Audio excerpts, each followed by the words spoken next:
Aye. Aye. Okay, we're live. Bringing Marilyn back in. Just give me 1 second. Yep. While we're waiting Are you for gonna that, lose me again, Sean? Hope Okay. not. No, we hear you loud and clear, so we hope not. Yeah, just stay on the phone, Thanks. Sandy.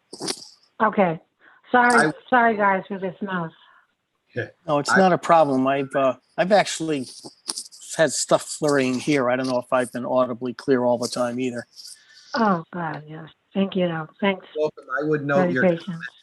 there would be items piggybacking on the budget meetings because we have so many meetings. That does not count towards the 2 hours that I promised we would try to hold the budget. Oh, okay. Well, that's fine. That'll be You're at your covered, David. discretion. Well, that'll be your discretion to make them shorter, your portion shorter. David, I will not hold that against you. Thanks. Dave, thanks for your help. Okay. So now we're going to go on to M, which is the discussion and possible approval of the Public Works Collective Bargaining Agreement. Ms. Nichols. All right, thank you, Mr. Chair. Be it resolved that the Town Council approves Resolution 030921-14. Be it resolved the Town Council approves the agreement between the Town of Cheshire and the Public Works Union, Local 1303-202 of Council for AFSCME, if I'm pronouncing that correctly, AFL-CIO for the term July 1, 2020 to July 30, 2024 as presented. Second. That was June 30th, 2024, not July 30th. June 30th? Yeah, June 30th, according to this. Mhm. Oh, that's right. Yeah. All right, mine says July. I'm reading July up from my page, so. Starts at July 1st, ends on June 30th. Right. Did I say? You said July 30th. That's it. Sorry. Okay. I'm tired. July 1, 2020 to June 30, 2024. Correct. Thank you, Ms. Nichols. With that, we'll ask for a second. Second. Mr. Jenks already Thank you, seconded. Mr. Jinks. Oh, did he already? He did. With all the corrections going on, I was, Twice I now. missed that. Thank you, Mr. Jinks. I accept that for the first time. Okay. I'm going to turn this to Sean, but before I do, this was a well thought out agreement. We're very pleased with this agreement with the Public Works Union. We are, with this agreement, will be effectively giving a 2.2% raise for the next 4 years. We have made some changes, and Sean will talk to them in contributions to medical payments and things like that. So, but it's a very favorable one. We thank them for the job that they do. They work out there. My goodness sakes, aren't we glad that we've had them this winter so that the snow got plowed and all of that. So they're a hardworking group of folks in town, and we want to see that they're well compensated, and we feel this is a good contract. So Sean, if you would like to just delve into any of the details that you see appropriate. Sure. Thank you, Ms. Nichols. Just a brief summary. Again, it's a 4-year contract that is proposed as suggested, dating back to July 1st of this year. With respect to wages, there is effectively 0% increase for the first 6 months of the current fiscal year, but beginning and retroactive to the January 1st of this year, just 2 months ago, there's a 2.5% wage increase.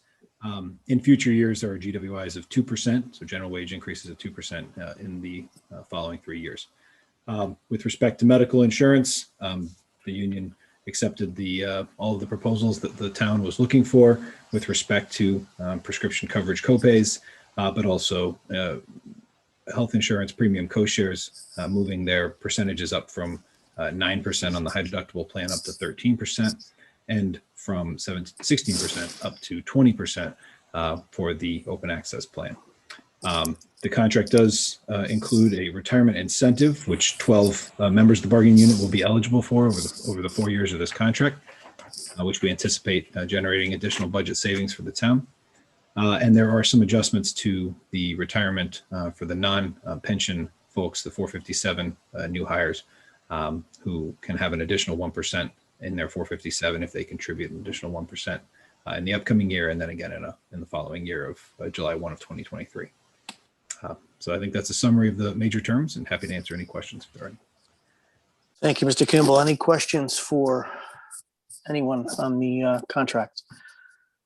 Well, I'd like to thank you too, Lou, for negotiating on our behalf, on the taxpayers' behalf. You did a good job, and I know their team did a good job. And as Sylvia says, Public Work does a great job. So we're thankful for all of that. And with that, I guess to show our thanks, we need to make a vote. So I'm going to call for a vote. All those in favor say aye. Aye. Opposed? Seeing none, no opposition, the motion carries unanimously of those present. Thank you. With that, we'll move on to discussion and possible action regarding appropriation for non-union salaries. Ms. Nichols.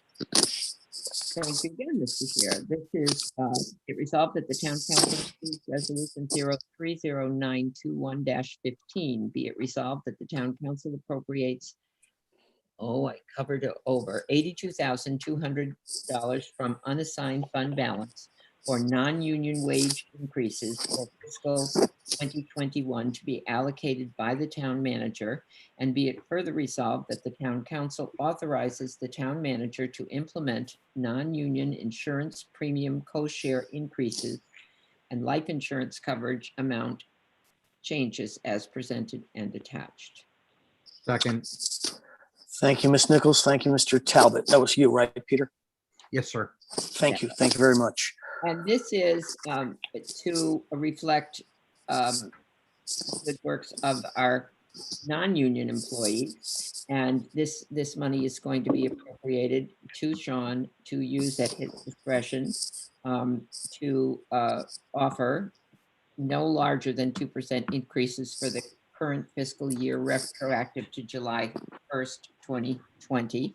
There are 47 regular full-time non-union employees and an additional 45 part-time employees. So that totals 92 employees who would be eligible for an increase. And so the maximum total cost for the current fiscal year, if all 92 employees were provided, is approximately $82,200. And that's what we're asking to appropriate. The insurance premium and co-shares will be determined by the personnel regulations as they will be stated and adjusted, and they will be given additional life insurance. So if, Sean, you have anything else to add to that, or Lou? I think that was a good summary. Pretty good. Yeah, for someone who said they didn't want to do it, excellent.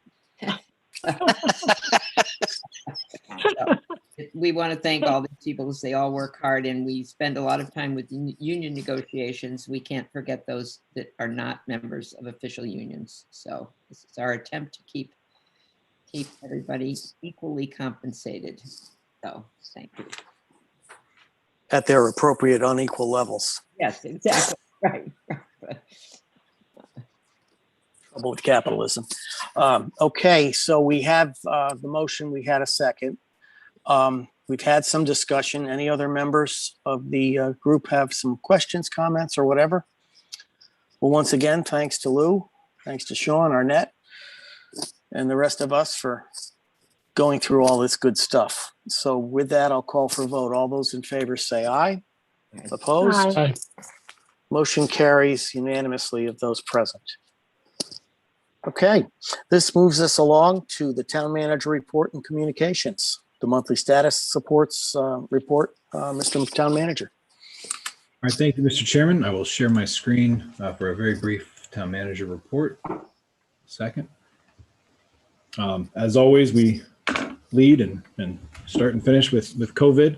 I know Ms. Esposito already gave a presentation at the beginning of the meeting, but as you'll see, we have our own chart that we keep track of the daily cases in Cheshire from the state reports, and things are trending in a better direction than they were certainly from November to January.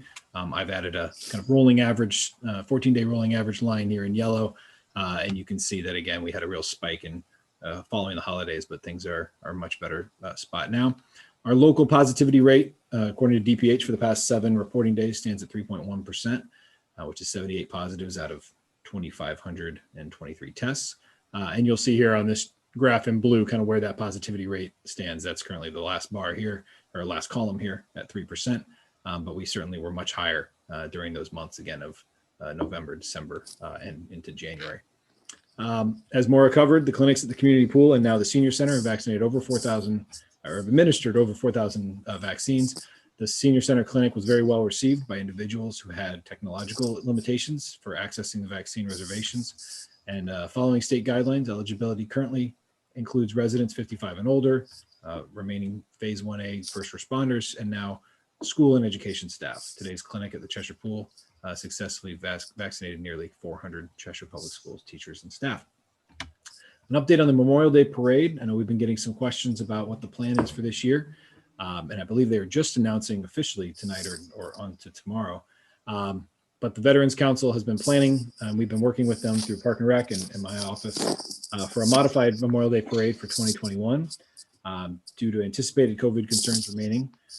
In order to keep the parade manageable, the Veterans Council is planning for a motor vehicle procession consisting only of local veterans who served our country to make its way through residential areas of town along a route that will be announced very soon.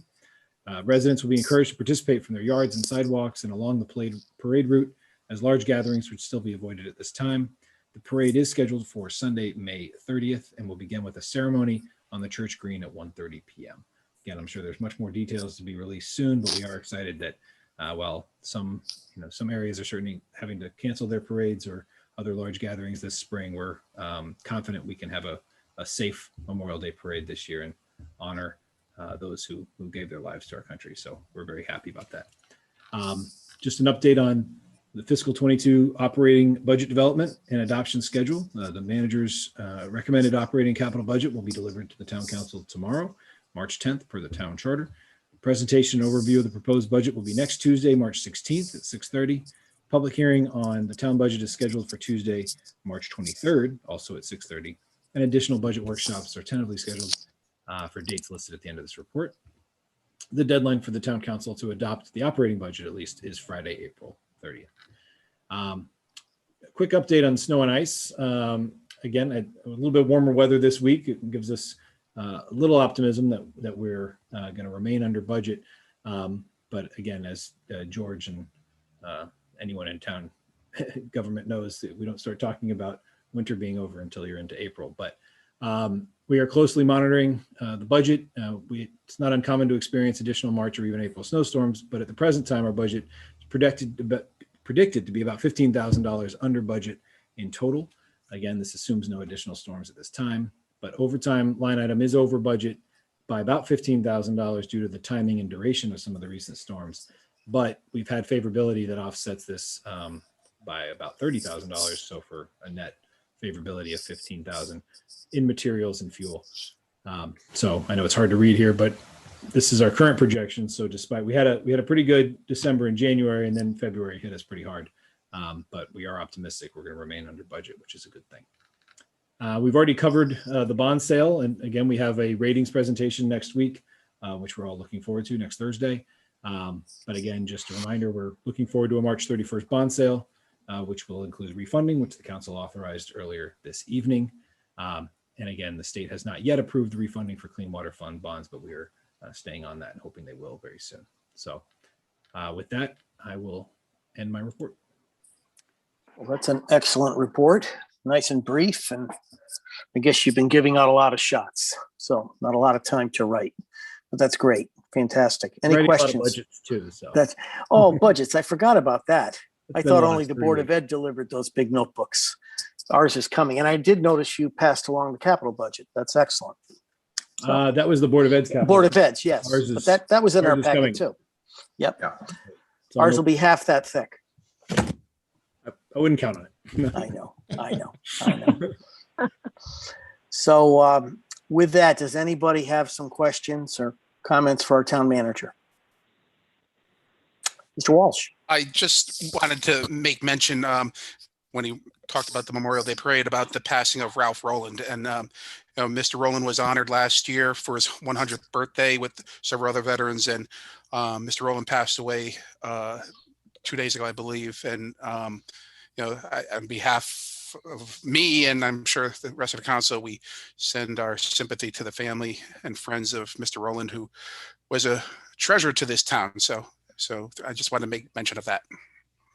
Thank you for that, Don. I really should have mentioned that at the beginning of the meeting. It's it's interesting. My dad at one point worked with Mr. Rowland. They were both architects. My dad worked for him back in the early 70s at some point at Fletcher Thompson. They were longtime friends. Of course, my dad left us a while ago, but Mr. Rowland's quite a guy, and I know the entire council has gotten to know him, appreciate him, see him at our Memorial Day dedications, parades, and whatever, and loved his sunglasses. Boy, he wore the biggest sunglasses allowable.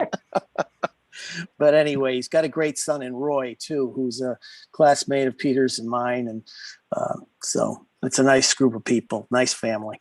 So thank you, Don, for bringing that to our attention to give the appropriate send off, if you will, to a wonderful man and a wonderful life. Anything else before we move on to other stuff? Okay, you guys had in your status reports, police, fire, and fire marshal. If there's anything of note anyone wants to bring out, otherwise it's there for our information. And if there's nothing, I'll move on to the chairman's reports. These would, of course, be the chairmans of our various committees. So, Mr. Budget, Mr. Bowery, we know you're doing a lot of talking lately. We've received your schedule, which is awesome. And if there's anything else you want to talk about, you have the floor. No, I appreciate that, but we've got a lot of work ahead of us with the budget, and don't fall off your chair when you read it tomorrow. Town manager's worked very, very hard on it with his staff. And, Right. It's a blueprint to be worked with. Right. Ms. Nichols, you two have had a lot of time in the hot seat with personnel. Anything you want to share, or you have nothing else to talk about? Not at this point. We're scheduling a meeting. We have a couple of other issues that we need to deal with in the near term. So hopefully we will have a piggyback meeting to one of our budget meetings in order to accomplish that. And Mr. Walsh, you had your day in public waste today. Yep. So is there anything more to add? Nothing more today. Thank you, though. Okay, I'm the chairman of the planning committee, and like everything else in my life, we haven't done any planning this week. So I have no report. Did I leave somebody out? There's got to be an auditor out there. Mr. Veliver, you're Thank the you. ordinance guy. Ordinance. Thank Right. you. The committee will be meeting hopefully soon, but we're waiting as we transition from the current town attorney to the new town attorney. We look forward to working with the new town attorney as far as picking up and going forward with some of the ordinances and the proposals that we have on our plate. So. Okay, and presuming there's nothing out of audit, I think that completes the reports. If I'm not too short-sighted or short-memoried. Okay, don't see anything under miscellaneous, so we'll move on to liaison reports. Do any liaisons just speak up if you have a report? Mr. Talbot. I'll do a quick one, Mr. Chair.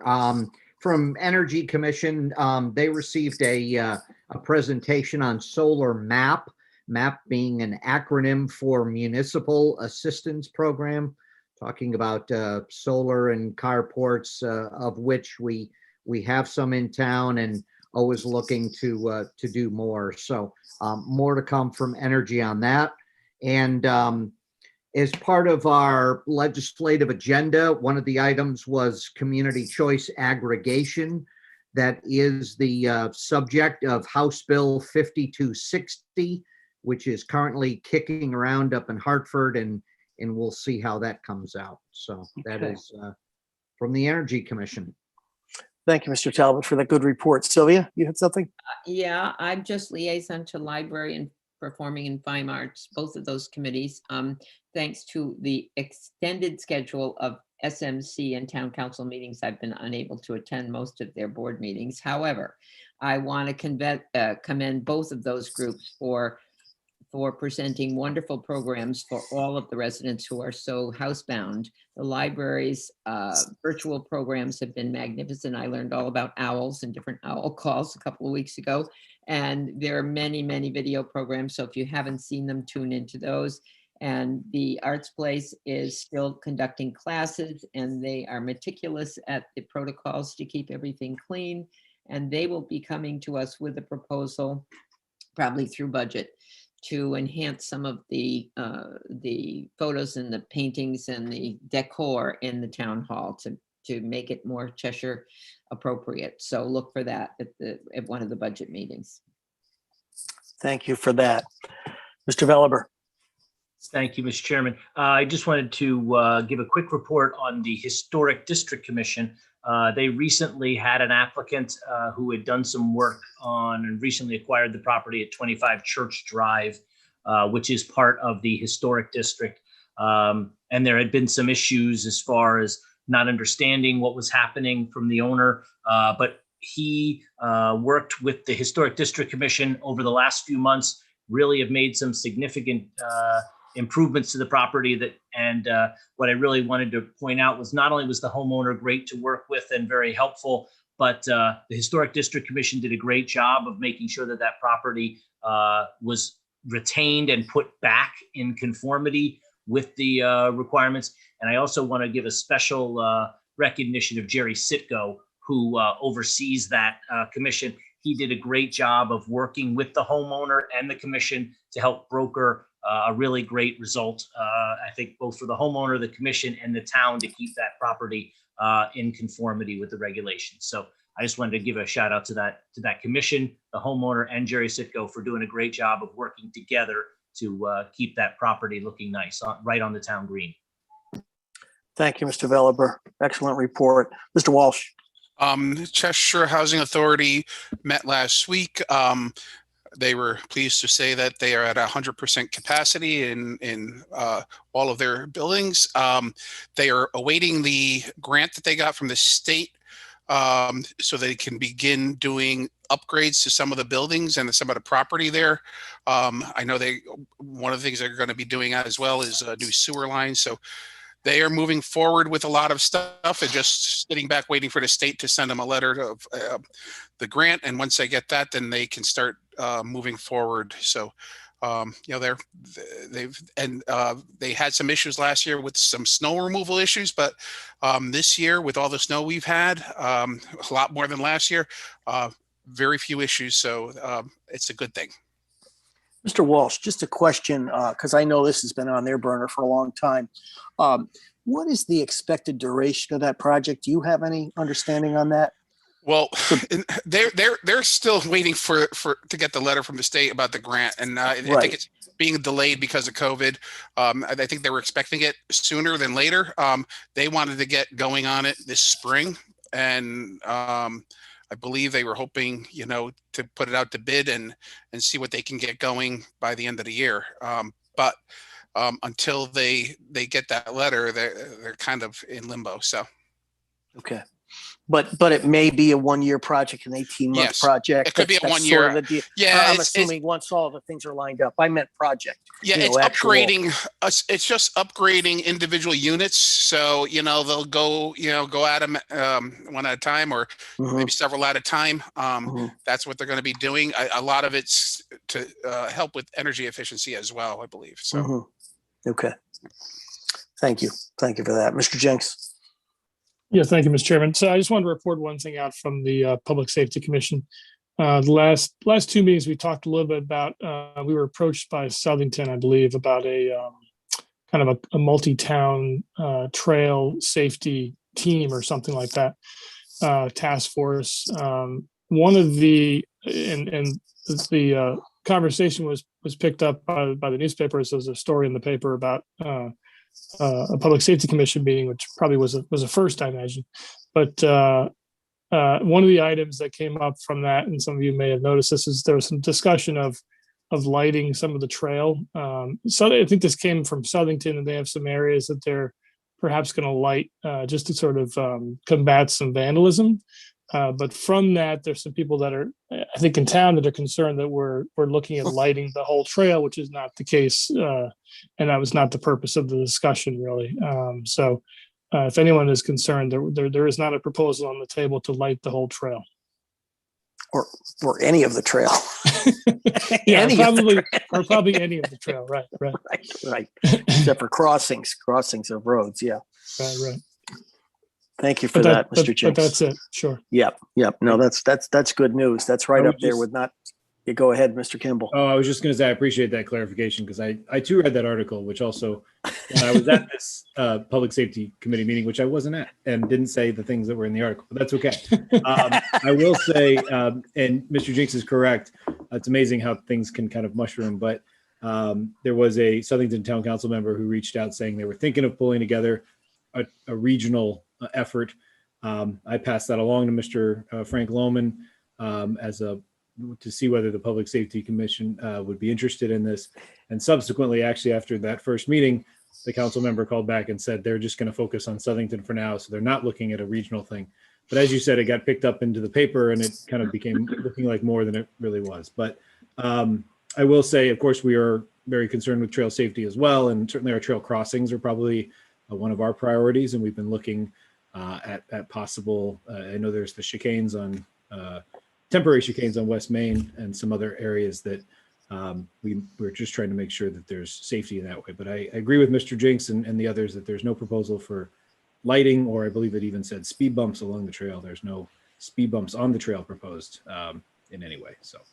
Yeah, I happen to not be at that last meeting because I had an SMC meeting at the same time, but there was, I wasn't sure where it was all was coming from, but, right. But you know, it is what it is, but there's definitely no plans for, I'm sure we could find other uses of those funds of lighting the entire trail.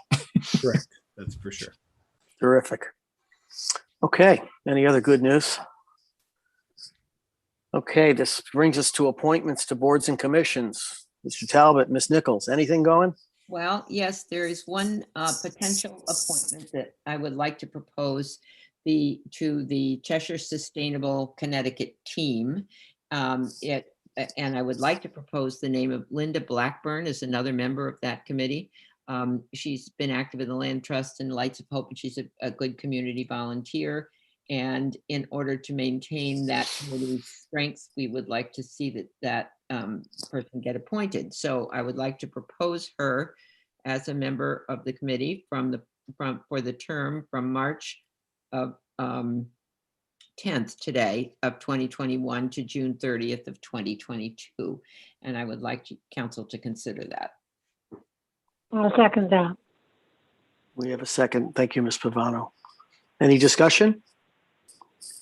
I think the sustainability team would welcome some additional help. I know we're working toward trying to make the bronze deadline, which is in early April. I think we're still trying to, we may fall a little short in terms of the number of points we have and the projects that are in the pipeline. But certainly there's a second deadline in the summer. I think in August, we could, if we miss this first deadline, we can go for the second one. But any additional help there would be great. So, welcome aboard, Linda. Thank you. Mr. Walsh. Yeah, I've known Linda for several years, and she was very active at the Land Trust, and now she's been active with the pollinator garden that they have now that I think was just turned over to the Land Trust, I believe, or no, From to the Sustainable Land Trust. From the Land Trust to the Sustainable Cheshire. So she's been involved in that. She was also involved in the Rails to Trails part. So I think she'd be a perfect fit for that group, and I think she knows many of the members already, so I think it would be an asset to that group. Terrific. Well, I guess we could call for a vote on that then. All those in favor signify by aye. Aye. Aye. Opposed? Looks like we have unanimous of those present. Any other appointments to boards and commissions? None forthcoming? I have That moves none us, here. okay. And that moves us along to town attorney report and communications. There's no report. We were just communicating with Al. He was on the beginning of the meeting, but he just left when we went to executive session, but he has no report. Okay, thank you very much. And with that, do we have any letters to the council of record? I must say there have been some email communications that I would have to acknowledge. Some of them regarding shoveling or snow blowing pickleball courts. Some discussing the clearing of our linear park during snowstorms, or the lots in particular, snowshoers and whatever you call cross-country skiers appreciate the fact that the trail isn't necessarily plowed, but they're concerned at times that the parking lots weren't plowed. And obviously, I'm bringing that just to our attention if we want to address it somehow at budget time, even though it may in fact be impractical and not possible. I just wanted to share that group of emails that I at least had access to receiving. Anyone else have anything to report? Okay. Is the clear, sorry, real quick. Is the clearing of the trail, does that go down just down to North Brooksville now, or does it go down to South Brooksville? So historically, it went from Cornwall to North Brooksville, kind of parking lot to parking lot. That predates the new extension across to West Main. It even predates, I believe, the Jarvis and North sections. 2 years ago, I did authorize extending it. We've had a lot of requests from the south end to see if we could extend it a little further, all the way to Mount Sanford, which we were not able to do, but we do go now to South Brooksville. Obviously, Okay. it is one of the, it doesn't happen right away. Certainly, the roads and the sidewalks are the priority, but depending on the storm, usually we're able to get to it within a couple of days. Okay, good to know. I've seen people ask about trail conditions a lot. I couldn't remember if we were clearing all the way down to South Brooksville or not.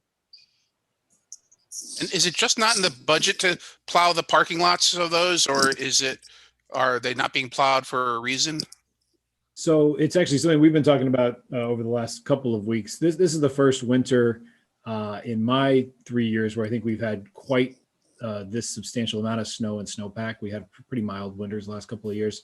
So before that, as I understand it, the practice wasn't to clear the parking lots for the parks, with the exception of Bartlam Park. But that is something we're revisiting and seeing if we can come up with a better policy. I know this is something the Parks Commission is also talking about. Certainly it does come down to resources and timeline, but I think we just want to establish a policy that sets expectations for the users and that is agreed upon. So it is something we're planning to talk about at the budget time. Not that it necessarily requires additional dollars, but we just want to make sure that we have a standard that the council is comfortable with, because ultimately you'll be hearing the complaints or lack thereof one way or the other. That may be an issue where you could get a contractor to commit to those plowing jobs and not have to rely on public works. I'm talking about those parking lots. That might be something to consider at budget time, as opposed to, adding a new worker in overtime. The only thing I would be concerned about, though, is if where the new pickleball courts are, if we plowed that and the courts were still covered, people getting out there with their own shovels and trying to shovel, messing up. Don, I'm not supportive of that at all. So I would be concerned. I would be concerned about that, and I don't know if those gates are locked or not, but I would be concerned, like if somebody gets in there to scrape up the surface of that with a shovel or something. Yeah, I certainly agree. Yeah, without getting into too great a detail right now, some of this is a result of our attempts to actually improve service. Over the last 2 winters, we've taken prior to this year, we've taken the tennis court nets down, and now the pickleball courts. Of course, we didn't have them last winter. The nets would have come down for the winter, and so there was really no attraction to go in there. We had such mild winters the last couple of years that we got just as many complaints. If you'll remember, even last January, there was like a 65, 70 degree day where everyone was upset that all the nets had been down. So we were trying to keep the nets up, but hope that there'd be kind of a reasonable compromise that on those warmer days, you'd be able to use the courts if they were clear of snow. As you know, this snowpack, which is just finally coming off now, has been here for really 3 or 4 weeks now. And then combined with the pandemic and people wanting to be outside and doing things outside, I think it's kind of all come to a head. So we're working through it, and Public Works and Parks are working closely together to come up with a good plan going forward, and working with the user groups, which is something especially John Golick is great about, just really communicating with them and setting expectations. And I think that's something that was missing in the past. So this is something we can solve. I'm confident. I had one other communication, and that had to do with Mixville. And it had to do with ice skating on Mixville. And personally, I did not know how to respond, because I know there has to be ice anywhere. It's going to be skated upon. It has to be safe. But I didn't know what the policy was. But the query was simply that, how come we can't ice skate on Mixville anymore? Like there had been a policy of old that maybe got abandoned. I didn't have an answer, so maybe it's a time to ask. Do you Yeah, know, Sean? That was raised, I know also at the Park and Rec Commission meeting last week. And Okay. discussed. Again, I don't know the history firsthand. I do know that, I mean, depending on the winters, we certainly, as we have with our portable or temporary ice rink, the last couple of winters just haven't cooperated for safe No. hard freezes. I think as the climate has certainly changed, probably compared to 50 years ago, it definitely won't be freezing for as long. But I'd certainly this winter we probably could have had a couple. But it again comes down to a policy. And I know in the past, as I was told, I think there was a practice of coring the ice once a day and making sure that it was safe and posting notices. So some of that will have to be dusting off. I don't think in recent memory we've been allowing ice skating, certainly not in the last 3 or 4 years. Last 3 years that I've been here, but Right. that's something also that I think we're revisiting that I think the Parks and Rec Commission is going to be making Right. recommendation on. Even if there's a policy, that's known, I guess that's the key. Okay, excellent. Okay, is there anything else? So I can pull the trigger on this one? Okay, I'll ask for a motion to adjourn. So moved. Thank you, Mr. Jenks. We have a second, Mr. Vella. All those in favor? Aye. Aye. Aye. Aye.